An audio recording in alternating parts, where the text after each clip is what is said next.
Jared was dying. Calaine bit her lip as she stared at her middle brother.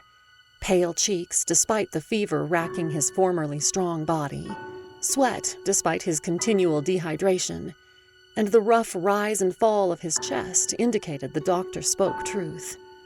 Her family would soon lose him, the young man who brought smiles to their faces even during dark, hard times. Please, above, let it not be so. Calaine touched her fingertips to Jared's forehead.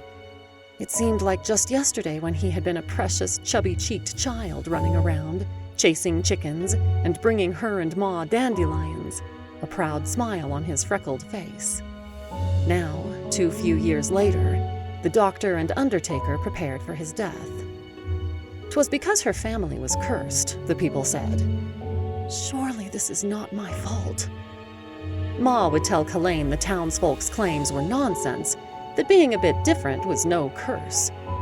But words meant little when those clutching to such beliefs refused to hire Calaine, to hire Pa and Jared, who toiled and struggled just to eke out a living so the family could survive. They meant little when the mercantile refused to trade eggs for necessities, or when Jared had been practically run out of the ramshackle schoolhouse because folks were terrified the perfectly normal child would somehow infect their own. Perhaps it was Calaine's fault. Hand trembling, she withdrew and backed away. Her back met the wall after only 3 paces. The Calaine cabin was more of a hut, and the room Jared shared with their younger brother boasted the size of 2 small horse stalls. Calaine's room was even smaller, but the place, the rickety hovel Ma tried so hard to make welcoming, was home. Ignoring the tears burning in her eyes, Calaine spun and fled the room, blindly stumbling toward the garden. The day's heat washed over her, stifling and unusual for early autumn. Oppressive and heavy, just like the possibility she may lose her brother. Calaine swiped away the overspilled tears. She was 24, old enough and experienced enough to conceal her emotions without much difficulty. Her parents and youngest brother needed her to be strong, even when she felt weaker than a trampled daisy. Please. The prayer heaved from her in a wordless sob. Please. Pa said the above always heard, always listened. He just didn't always answer the way folks desired. Sniffing back a fresh round of tears, Calaine dropped to her knees and reached a trembling hand toward a thick weed threatening to choke one of the remaining potato plants.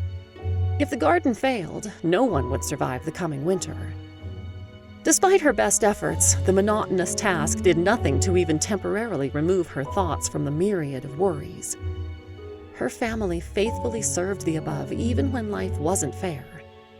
If cursed with a deaf child, many other families would, in turn, curse the one who designed the child.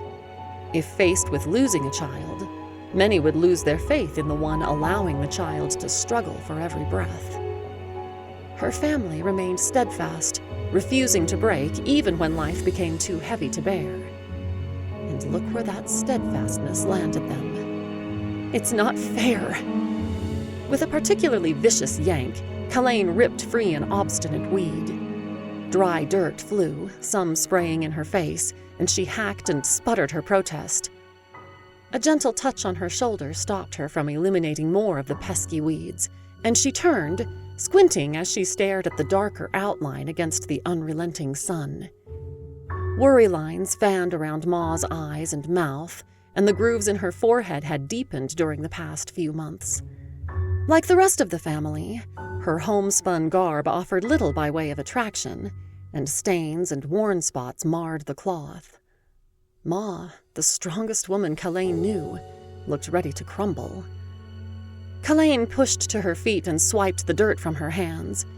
Green stained her fingertips, the earthy scent of both weed and soil another reminder of how hard her family had to work to survive.